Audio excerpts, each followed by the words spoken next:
নমস্কার বন্ধুরা, কাকলির হেসেলে তোমাদের সবাইকে আরও একবার অনেক অনেক স্বাগত। আমি কাকলি মুখার্জি, আশা করি তোমরা সবাই খুব ভালো আছো।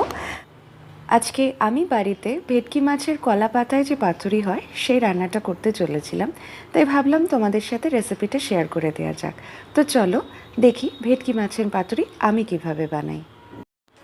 পাতুরি বানাতে আমি নিয়েছি সাদা সর্ষে, কালো সর্ষে, নিয়েছি নারকেল, নিয়েছি কাঁচা লঙ্কা, আমি নিয়েছি হলুদ এবং কোকোনাট ওয়াটার, এটা অপশনাল, নিয়েছি সর্ষের তেল, আমি ভেটকি মাছের ফিলে নিয়ে নিয়েছি 4 পিস বেশ বড় বড় সাইজের।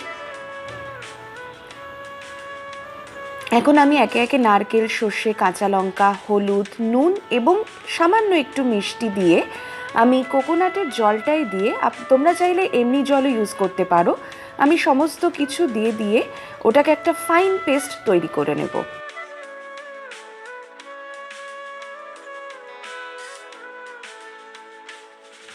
এবার আমি একটা পাত্রের মধ্যে যে পেস্টটা আমি তৈরি করলাম সর্ষে নারকেল দিয়ে, সেটা ভালো করে আমি একটা পাত্রের মধ্যে পুরোটা নিয়ে তার মধ্যে আমি বেশ 2 থেকে 3 টেবিল স্পুন মতো সর্ষের তেল দিয়ে একে একে মাছের ফিলেগুলোকে বেশ সুন্দর করে এপিট ওপিট করে মাখিয়ে নেব এবং আমি মিনিট 5-10 জন্য এটাকে ছেড়ে দেব একটা ঢাকা চাপা দিয়ে। তোমরা চাইলে সাথে সাথেও করতে পারো, ঢাকা মানে রেখে দেওয়ার যে খুব বেশি দরকার আছে এমন কিন্তু নয়। আজকে আমি তোমাদের সাথে অথেন্টিক পাতুরিটা শেয়ার করছি, এরপরে একদিন আমি গন্ধরাজ পাতুরিটা তোমাদের করে দেখাবো। যতক্ষণ মাছটা ম্যারিনেট হচ্ছে আমি একটা তাওয়াকে গরম করে নিয়েছি। এবার একটা কাপড়ের সাহায্যে আমি কলা পাতাগুলোকে এরকমভাবে টেনে টেনে একটু সেঁকে নেব, এতে পরে যখন আমি ফোল্ড করব মাছটা দিয়ে এটা কোনো রকমভাবেও কোনো দিক থেকে ছিঁড়ে যাবে না। ঢাকা খোলা মাত্রই একটা মানে অসম্ভব সুন্দর একটা গন্ধ ছাড়ছিল। এবার ওপর থেকে একটু পেস্ট প্রথমে দিয়ে সর্ষের, তারপরে মাছটা দিয়ে তার উপর দিয়ে একটু সর্ষের পেস্ট দিয়ে একটা কাঁচা লঙ্কা আর একটু ওপর থেকে সর্ষের তেল দিয়ে দিতে, যাতে ভালো করে এটা থেকে একটা ঝাঁঝ বেরোয়, সর্ষের যে ঝাঁঝটা আছে, এবং ভালো করে চতুর্দিক থেকে এয়ারটাইট করে ফোল্ড করে নিয়ে আমি একটা সুতোর সাহায্যে এটাকে ভালো করে বাইন্ড করে নেব, যাতে কোনোভাবেও স্টিমের জলটা ওপর দিয়ে বা ভেতর দিয়ে ঢুকে যেতে না পারে।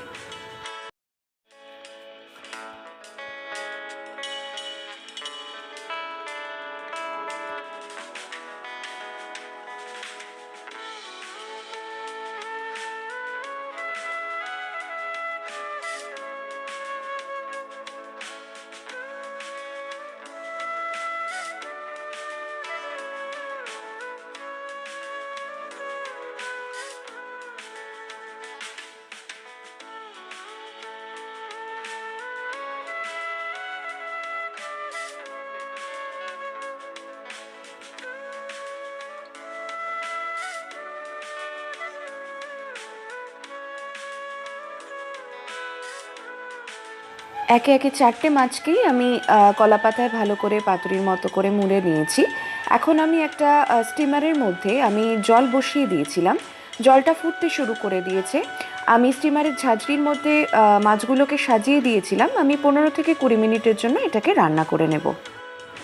আঁচটাকে মিডিয়ামে রেখে আমি রান্নাটা করেছি, এটা পারফেক্টলি ডান। আমি এখন 5 মিনিটের জন্য গ্যাসের সুইচ অফ করে এটাকে ছেড়ে দেবো।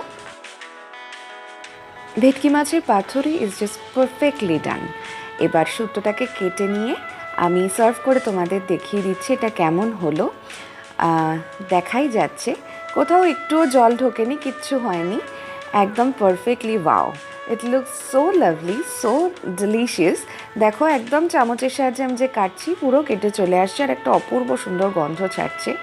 তোমরা যদি এখানে থাকতে গন্ধটা শুকতে মানে আমি তোমাদের সার্ভ করতে পারতাম। যাই হোক, রেসিপিটা তোমাদের কেমন লাগলো সেটাই বড় কথা, কমেন্টের মাধ্যমে জানাতে যেন একদম ভুলো না।